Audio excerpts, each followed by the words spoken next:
श्रीमद्भागवत महापुराण अथ 12वां अध्याय। परीक्षित जी का जन्म। सौनक जी ने कहा, अश्वत्थामा ने जो अत्यंत तेजस्वी ब्रह्मास्त्र चलाया था उससे उत्तरा का गर्भ नष्ट हो गया था, परंतु भगवान ने उसे पुनः जीवित कर दिया था। उस गर्भ से पैदा हुए एक महाज्ञानी महात्मा परीक्षित के, जिन्हें सुखदेव जी ने ज्ञानोपदेश दिया था। जन्म, कर्म, मृत्यु और उसके बाद जो गति उन्हें प्राप्त हुई वह सब यदि आप ठीक समझे तो कहे हम लोग बड़ी श्रद्धा के साथ सुनना चाहते हैं। सूत जी ने कहा, धर्मराज युधिष्ठिर अपनी प्रजा को प्रसन्न रखते हुए पिता के समान उसका पालन करने लगे। भगवान श्री कृष्ण के चरण कमलों के सेवन से वे समस्त भोगों से निष्प्रय हो गए। शौनकादि ऋषियों, उनके पास अतुल संपत्ति थी। उन्होंने बड़े बड़े यज्ञ किए थे तथा उनके फल स्वरूप श्रेष्ठ लोकों का अधिकार प्राप्त किया था। उनकी रानियां और भाई अनुकूल थे। सारी पृथ्वी उनकी थी। वे जम्बू द्वीप के स्वामी थे। उनकी कीर्ति स्वर्ग तक फैली हुई थी। उनके पास भोग की ऐसी सामग्री थी जिसके लिए देवता लोग भी लालायित रहते थे, परंतु जैसे भूखे मनुष्य को भोजन के अतिरिक्त दूसरे पदार्थ नहीं छुआते, वैसे ही उन्हें भगवान के सिवा कोई दूसरी वस्तु सुख नहीं देती थी।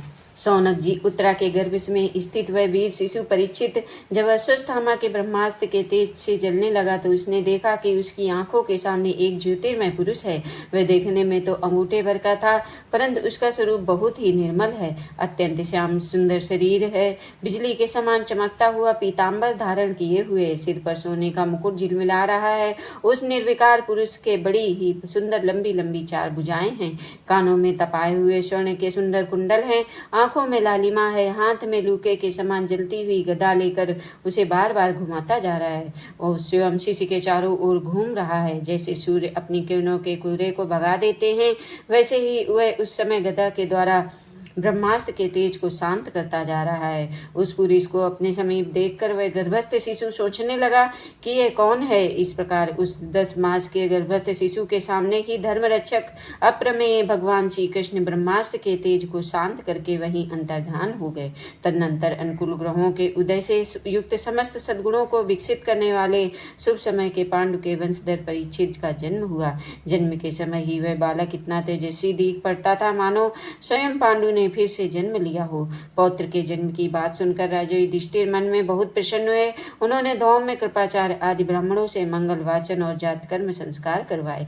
महाराज युधिष्ठिर दान के योग्य समय को जानते थे।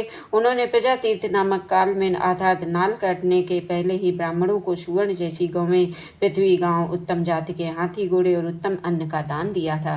ब्राह्मणों ने संतुष्ट होकर अत्यंत विनयी युधिष्ठिर से कहा, पुरवंश शिरोमणे, काल की दुर्निवार गति से ये पवित्र पुरवंश मिटना ही चाहता है, परंतु तुम लोगों पर कृपा करने के लिए भगवान विष्णु ने यह बालक देकर इनकी रक्षा कर दी है, इसीलिए इसका नाम विष्णुरात होगा।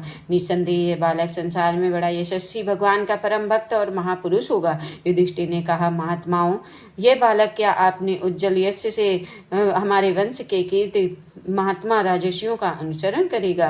ब्राह्मणों ने कहा, धर्मराज, यह मनुपुत्र इक्ष्वाकु के समान अपनी प्रजा का पालन करेगा तथा दशरथ नंदन भगवान श्री राम के समान ब्राह्मण भक्त और सत्य प्रतिज्ञ होगा।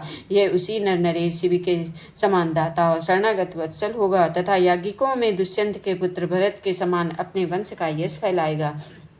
धनुर्धरों में यह सहस्त्रबाहु अर्जुन अपने दादा पार्थ के समान अग्रगण्य होगा। यह अग्नि के समान दुर्धर्ष और समुद्र के समान दुस्तर होगा। यह सिंह समान पराक्रमी, हिमाचल की तरह आश्रय लेने योग्य, पृथ्वी के सदस्य तितिक्षु और माता पिता के समान सहनशील होगा। इसके पिता में ब्रह्मा के समान समता रहेगी। भगवान शंकर की तरह कृपालु होगा और संपूर्ण प्राणियों को आश्रय देने में यह लक्ष्मीपति भगवान विष्णु के समान होगा। यह समस्त सद्गुणों की महिमा धारण करने में श्री कृष्ण का अनुयायी होगा। देव के समान उदार होगा। ययाति के समान धार्मिक होगा। धैर्य में बल के समान और भगवान श्री कृष्ण के प्रति दृढ़ निष्ठा में यह प्रहलाद के समान होगा। यह बहुत से अश्वमेध यज्ञों का करने वाला और वृद्धों का सेवक होगा। इसके पुत्र राजर्षि होंगे। मर्यादा का उल्लंघन करने वालों को यह दंड देगा। यह पृथ्वी माता और धर्म की रक्षा के लिए कलयुग का विदमन। ब्राह्मण कुमार के शाप से तक्षक के द्वारा अपनी मृत्यु सुनकर यह सबकी आसक्ति छोड़ देगा और भगवान के चरणों की शरण लेगा। राजन, व्यास नंदन श्री सुखदेव जी से यह आत्मा के यथार्थ स्वरूप का ज्ञान प्राप्त करेगा और अंत में गंगा तट पर अपने शरीर को त्याग कर निश्चय ही अभयपद प्राप्त करेगा। ज्योतिष शास्त्र के विशेषज्ञ ब्राह्मण राजा युधिष्ठिर को इस प्रकार बालक के जन्म लग्न का फल बताकर और भेंट पूजा लेकर अपने अपने घर चले गए।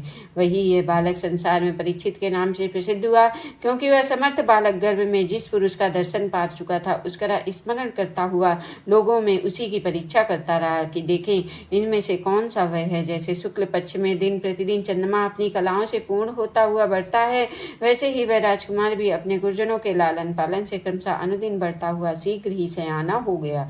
इसी समय स्वजनों के वध का प्रायश्चित करने के लिए राजा युधिष्ठिर ने अश्वमेध यज्ञ के द्वारा भगवान की आराधना करने का विचार किया, परंतु प्रजा से वसूल किए हुए कर और दंड जुर्माने की रकम के अतिरिक्त और धन न होने के कारण वे बड़ी ही चिंता में पड़ गए। उनका अभिप्राय समझकर भगवान श्री कृष्ण की प्रेरणा से उनके भाई उत्तर दिशा में राजा मरुत और ब्राह्मणों द्वारा छोड़ा हुआ बहुत सा धन ले आए। उससे यज्ञ की सामग्री एकत्रित करके धर्मवीर महाराज युधिष्ठिर ने 3 अश्वमेध यज्ञों के द्वारा भगवान की पूजा की।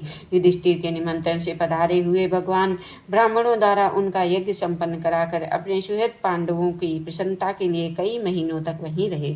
सौनक जी इसके बाद भाइयों सहित राजा युधिष्ठिर और द्रौपदी से अनुमति लेकर अर्जुन के साथ यदुवंशियों से घिरे हुए भगवान श्री कृष्ण ने द्वारिका के लिए प्रस्थान किया। इस श्रीमद्भागवते महापुराणे पारमहंस्या साहित्यायाम प्रथम स्कंदे नैमिषोपाख्याने परीक्षित जन्म व्रतकृत्सो नाम 12 अध्याय समाप्त। बोलो श्री कृष्ण भगवान की जय।